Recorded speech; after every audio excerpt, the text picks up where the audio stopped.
So hello guys, আমি সায়ন, আপনারা দেখছেন টেকনিক্যাল সায়ন। আজকে একটা আলাদা ধরনের ভিডিও নিয়ে এসেছি। তো আগের বারে আমি ভিডিওতে দেখিয়েছিলাম যে টুইটার বোর্ড, আর আজকে হলো স্পিকার প্রোটেকশন নেটওয়ার্ক বোর্ড নিয়ে এসেছি। আপনি স্পিকারও দিতে পারবেন, টুইটারও দিতে পারবেন। তো এই যে বোর্ড আমাদের, এটা নিজেদেরই আমাদের তৈরি। তো এর একটা ফ্যাসিলিটি আছে কি, যে আপনি 350 ওয়াট বা 300 ওয়াট থেকে আপনি 1000 ওয়াট পর্যন্ত এতে ইউজ করতে পারবেন, মানে দিতে পারবেন স্পিকার। তো আরেকটা সুবিধা কি, আপনি 450, 750, Mark II, নিউডিয়াম, আর আপনি লাইনারেও ইউজ করতে পারবেন। যেসব JBL বক্স হয় 725 KW4, আপনি এই বোর্ড ইউজ করতে পারবেন সব বক্সেই, টপে। তো ফুল ভিডিওটা দেখো, স্কিপ না করে। চলুন শুরু করা যাক ভিডিওটা। তো সো গাইস, এই যে আমাদের নেটওয়ার্ক বোর্ড। তোর একটাই ফায়দা আছে যে আপনাদের যেরকম আগে যেরকম বোর্ড কিনেছেন, পিএফ পুড়ে যায়, রেজিস্ট্যান্স উঠে যায়, কয়েল পুড়ে যায়, বিভিন্ন সমস্যা দেখা যায়।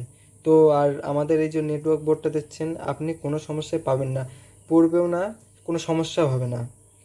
তো আপনি 300 ওয়াট থেকে, ধরুন সাপোজ 250 ওয়াট থেকে আপনি 1000 ওয়াট পর্যন্ত এতে লোড দিতে পারবেন ডবল স্পিকারে। আর সেকেন্ড, আমি তো বলেই দিয়েছি যে 450, 750 এভরিথিং সব কিছুই চলবে, নিউডিয়াম।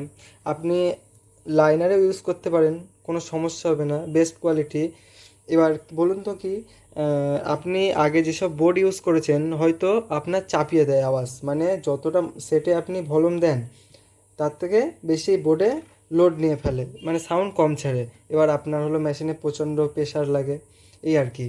তো আমাদের এই বোর্ডে কোনো সমস্যা নেই, আমাদের যেমন দেবে আর তার থেকে এক্সট্রা ছেড়ে দেবে, মানে আপনার মেশিনে কোনো লোড পড়বে না, এটাই ফায়দা আছে। আর কোনো পড়বেও না, রেজিস্ট্যান্স পড়বে না, কিছুই সমস্যা হবে না। তো এই যে বোর্ড দেখুন ভালো করে, এটা শুধু আমাদের কাছেই পারবেন, আমাদের নিজস্ব তৈরি এটা।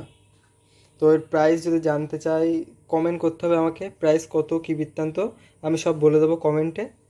তো সো গাইস, ভিডিওটা যদি ভালো লেগে থাকে সাবস্ক্রাইব করো, লাইক করো, শেয়ার করো। দেখা হবে নেক্সট ভিডিওতে।